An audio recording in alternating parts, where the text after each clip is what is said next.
Now today we have a good friend of ours, no stranger to our show, been on at least 3 times in the past, sometimes with his wife, lovely wife Mary, who's here in our viewing audience today, but a supporter of the life work of the couple together. We have Chris Fogarty, who is an author, a civil engineer by trade, by profession, an activist, and he and his wife Mary have made it their avocation, their love of telling people the truth on a number of issues, whether it be the McBride principles, which helped the people of Northern Ireland, courageously doing that, getting a lot of legislators, both Irish American and non-Irish, of all sorts of stripes of Americans here in Chicago and Illinois about the McBride principles.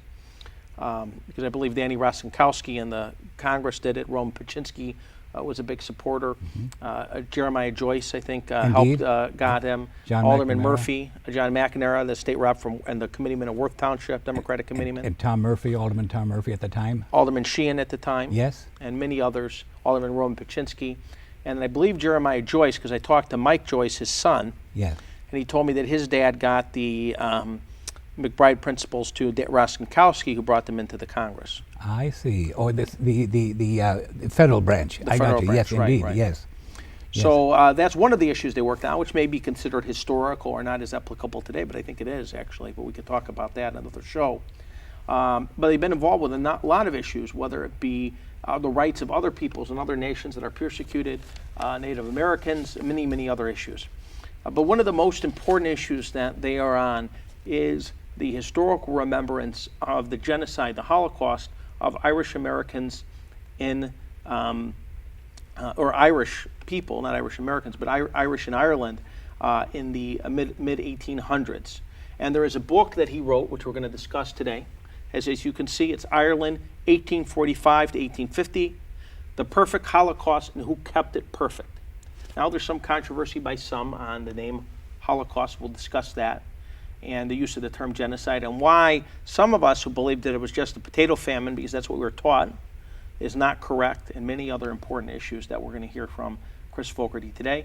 And we want to thank Chris Fogarty for being on our show. Thank you so very much. And his wife Mary for working with him and also being here today in our viewing audience and being on our show many times in the past. Thank you very much. So let's talk about your book. And I know we have a number of exhibits that we're also going to show our viewing audience. And of course, one of the main exhibits that we've showed many times in our show. But why did you write the book? Well, 5 million people were first murdered, and ever since then have been slandered, that they somehow, the lies that they died of terminal stupidity, that they grew only one failure-prone crop and fell into that trap of their own making. It is shocking that people would still be pursuing this falsehood to this day. The only way it can be kept going is by continuing to call it famine, which is the cover word for that genocide, and to keep covering up for the British Army and its removal of Ireland's abundant foods. Now this story has deep roots. The British had ruled Ireland, invaded Ireland, took over Ireland, made it basically a colony of theirs. Yes. For about 845 years. Exactly that. Okay. Now, tell us a little bit, very briefly, how that happened, and how they invaded Ireland, how it came about, and then what that history is. Pope Adrian IV issued Laudo Militare, a granting of Ireland to the King of England, if that king would send the Peter's Pence annual donation from all churches in Ireland to Rome instead of sending it to Armagh, the seat of the Christian church in Ireland at the time. And so the Peter's Pence collections to this day in Ireland are still rewarding the Catholic Church for having sold out Ireland to the British. Okay. It's a strange setup. And many Although people, Britain didn't have complete control at that time. it took them a couple of centuries also. Okay. I know but Henry VIII was one of the key players. he came later. Actually, that's nearly half the genocide was already over before he came along. It started in 1170. With the Normans. Well, the Norman Anglos. See, the Normans took England in 1066, and in 1170, At the Battle of Hastings, William the Conqueror. And then the last of them were rattling around Wales with nowhere to go. All the land was taken, and they decided to take Ireland. But they were the great-great-grandchildren of the Normans who took England. Although interesting enough, the original inhabitants of England, and certainly even those who live in Wales, or at least those who are Welsh ethnicity, Cornish, the Cornwall, and Scotland, are Celts, cousins to the Irish, if not brothers, but certainly cousins. And the original inhabitants of England were Celts. Yes, that would be true. And they were modified by the Anglo-Saxons and others. Right. So first you had the Anglo invasion. Yes. And then the Saxon invasion. Yes. And then in 1066 you had the Norman invasion. Right. Yeah. So actually, Norman was the language of court England for quite a while. Which was a French dialect. Indeed. Right. Yes. They were Viking descendants, but they were indeed. Yes. Who invaded Ireland in the centuries previous. They had been rebuffed, and the Irish had defeated them in 970 something. Byron Boru at the battle of Brian Boru. Yes. Byron Boru at the Battle of Clontarf. At the Battle of Clontarf. Clontarf. Yes. So I'm here. I had a website preceded by a pamphlet that contained the basics, the fundamentals of the information in the book, and it forced the famine writers, the cover-up artists, it forced them to abandon some 90% of their falsehoods. They used to say, for example, Christine Keneally, in a review in the Fortnight magazine of Cormac O'Grath's cover-up book, she said that his book would go a long way toward defeating the myth that has been passed glibly down generation to generation in Ireland, that food left Ireland while the people starved. So she was met by so many people from Boston down to Miami selling her book, asking her why she's covering up for the food removal, that she, in her very next book, she conceded that 4,000 shiploads of Irish grain alone sailed into Liverpool Harbour alone in 1847 alone. That should have resulted in her being moved out of academia, because she completely undid all her previous life's work. So she contradicted her first book and her second book.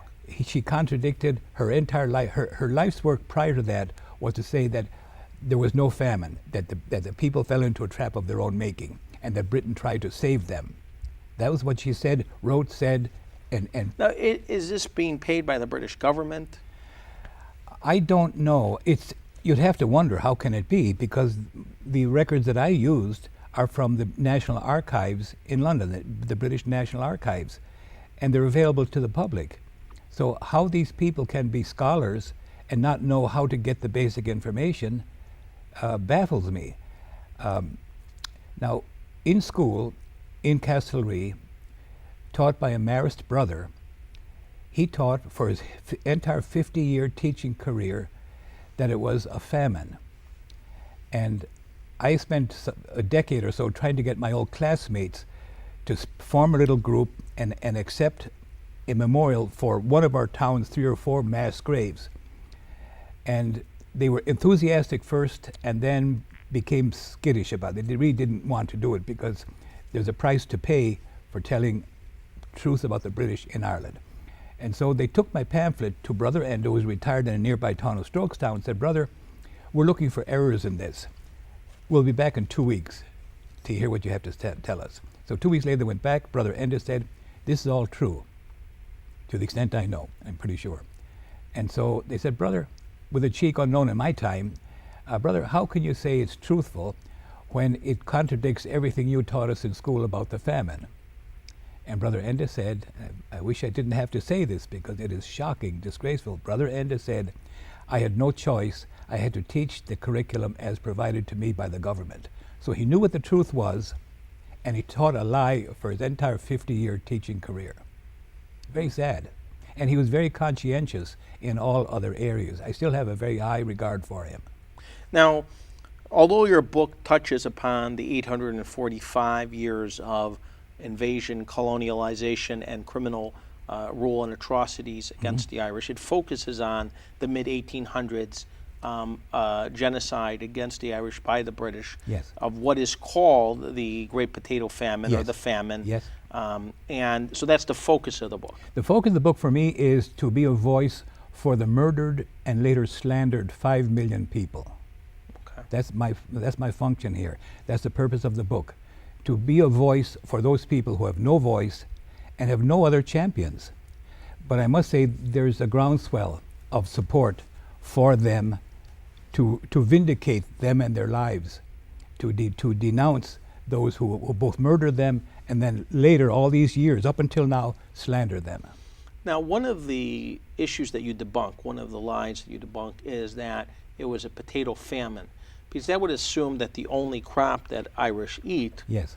and of course one of the pejorative terms against Irish are potato eaters, is that it would assume that potatoes were the only crop that Irish people ate. Yes. Which would be absurd, because the English used Ireland because they had a large appetite for meat, for cows, and they basically grazed cows in Ireland, which hurt Irish people. Well, there was also a huge volume of all kinds of grains, of poultry products, of dairy products, in addition to beef and mutton and pork. All these agricultural crops were flowing out in tremendous numbers. You'll see. But if there was an abundance of meat, you wouldn't have starved because there was a potato failure. Precisely that. Or if there was an abundance of oats, but that was not available either. There was an abundance of wheat, that was not available.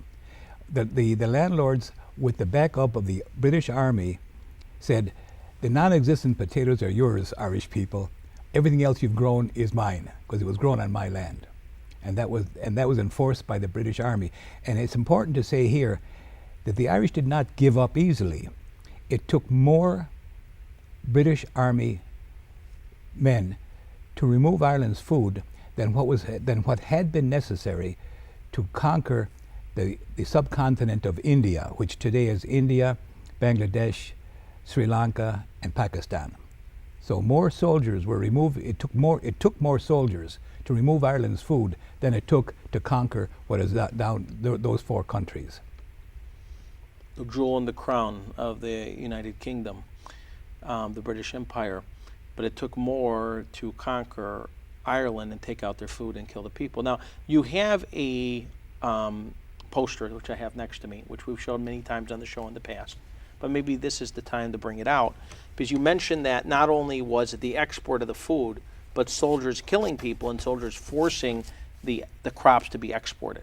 So, first of all, tell me first of all, how do you done the research? Because you've done a lot of research in this book. You don't. This isn't just your opinion or your speculation. You really back it up. Yes. So first, tell me about the research you've done to validate this book. I'll just mention that the little crosses here are all mass graves. There are about 170 here, and there are a great many more have been added in the book. And the Union Jacks are all the locations of named British regiments that stripped the foods from those areas. But the source of that information came from the Public Records Office in London. And that information came from this. This is a photocopy of the original handwritten disposition of the Army records.